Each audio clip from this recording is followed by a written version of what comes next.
Have you ever noticed how history seems to repeat itself when it comes to new resources? Every time humanity stumbles upon something valuable, whether it's oil in the Middle East or gold in California, it sets off a scramble. Who gets to control it, who profits, and who gets left behind?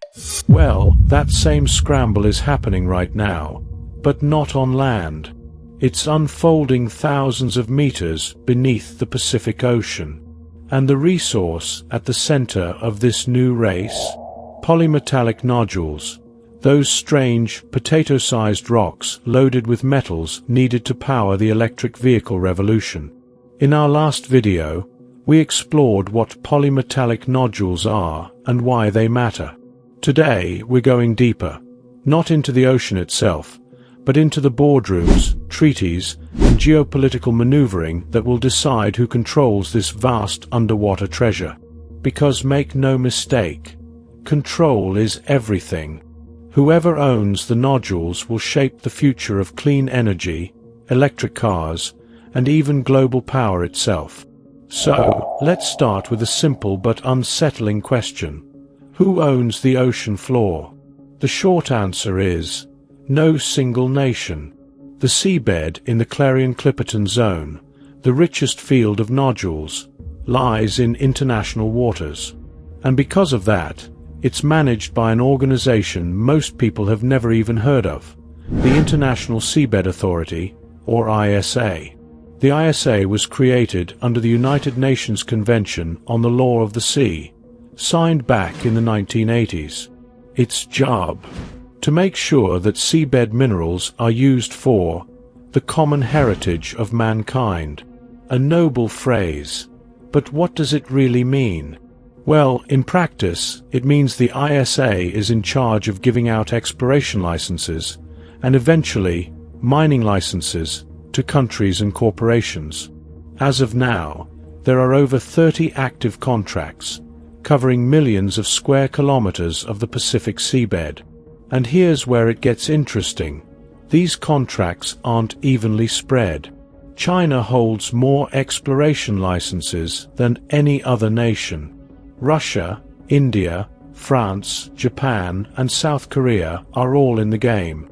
Even tiny nations like Nauru and Tonga have partnered with big corporations to secure contracts. Meanwhile, the United States, ironically one of the biggest markets for EVs, hasn't ratified the treaty that created the ISA.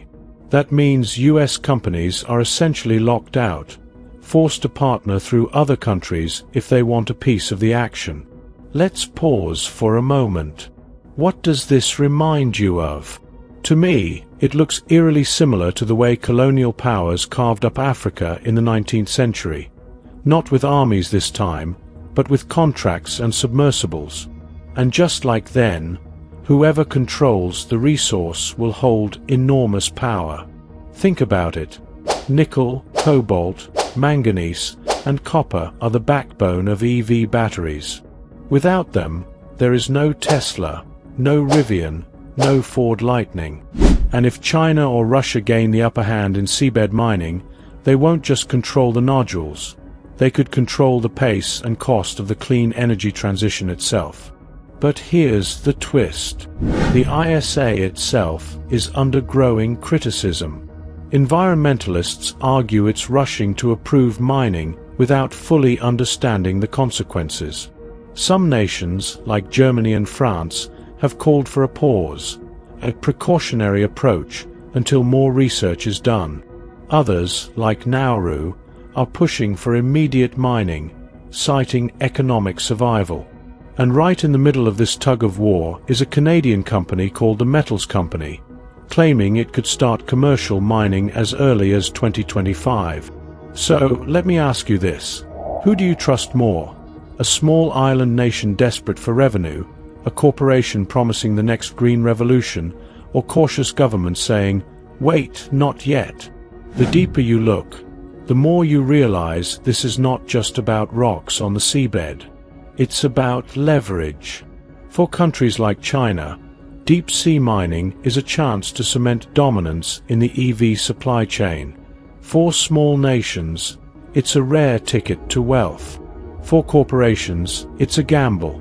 Spend billions now for a resource that might define the next century. But here's what few people talk about. What happens if the ISA collapses under pressure? Some experts believe that if mining isn't approved soon, corporations might push ahead anyway, working through national loopholes. Others warn that conflicts could break out, territorial disputes, resource wars, a 21st century scramble for the Pacific. And this brings us back to you, the viewer. When you buy an EV in the next decade, ask yourself, where will its battery metals come from? Will they come from the rainforests of Indonesia, the mines of Congo, or the seabed of the Pacific? And whose hands will be on the levers of power controlling that supply? Because here's the truth. The future of electric cars is not just about technology.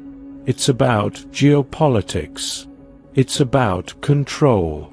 And it's about decisions being made today, in places you and I will never see. The deep seabed and the conference halls of Kingston, Jamaica. So, let me leave you with this. The ocean floor may be out of sight, but it is rapidly becoming one of the most contested frontiers of our time. And when nations and corporations battle for control, history tells us one thing. Ordinary people often pay the price. Do you think deep-sea resources should belong to everyone, as the UN intended? Or will they, like so many resources before, end up in the hands of the most powerful? Thank you for watching.